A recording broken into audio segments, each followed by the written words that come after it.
La porte de la pyramide est encore ouverte.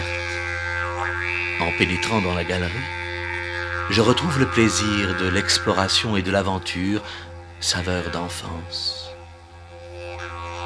La lumière aveuglante devient lueur jaune et poussiéreuse, clarté diffuse venue de petites lampes très espacées. Une présence impalpable passe derrière moi pour rendre à l'obscur ce que mon passage a dérangé. Je n'ose me retourner comme si mes propres fantômes m'attiraient vers le cœur du tombeau où tant d'autres m'ont précédé. Mes yeux s'habituent peu à peu à la pénombre. La pente descendante est très forte et mon pied glisse sur la roche usée. Le corps épouse le mouvement de la galerie. Le buste se courbe, les bras se replient pour ne pas toucher le sol. L'homme revient à la posture de ses origines. La chaleur se fait plus intense. L'air s'épaissit d'odeurs fétides. La sueur chaude se colle sur mon visage.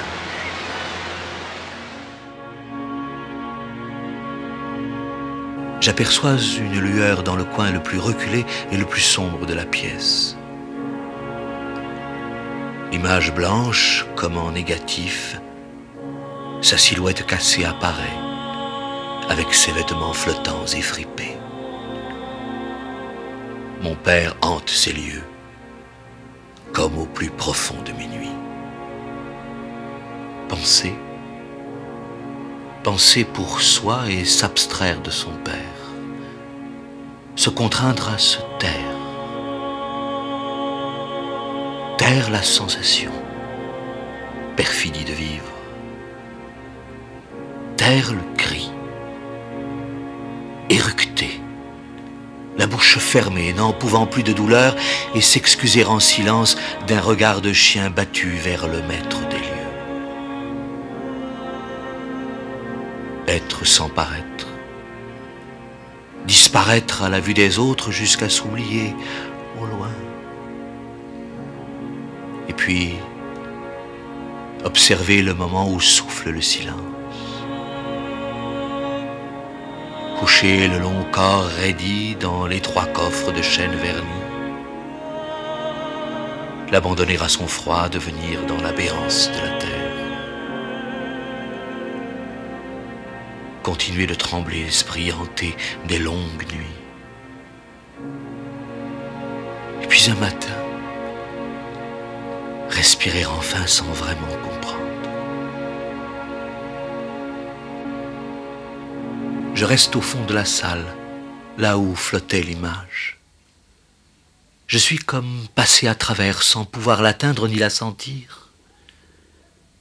Nulle lueur n'éclaire plus le mur de pierre. Je le palpe en tous sens, cherchant une ouverture possible. Et tout à coup mes mains tremblent. La pierre vibre sous mes doigts cependant qu'un grondement monte du centre de la terre.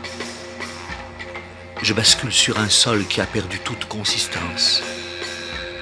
Je me retrouve face à la galerie et les pierres paraissent tourner, gémir, crier. Puis soudain, plus rien.